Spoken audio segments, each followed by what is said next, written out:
আসুন এদিকে ছটফট ছটফট করে গো নবী অন্তরে কাছে আইসা ভালোবাসা নাও না বুকে পাগলা রে ছটফট ছটফট করে গো নবী অন্তরে আল্লাহু আকবার কোনা কেন আমি হব মদিনা সারা বেলা জারুদার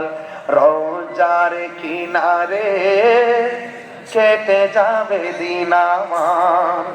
আমারই স্বপ্ন যদি হয় গো পূরণ ধন্য হবে মোর জীবন মরণ মারহাবা গণ আল্লাহ কবুল করুন আমিন এই করে পারে আযান দিব শুধু একটা কারণে আমাকে খুব অনুরোধ করছেন আযান দেওয়ার জন্য তবে নামাজটা 5 ওয়াক্ত করবেন এটা আমার আজকের ওয়াজের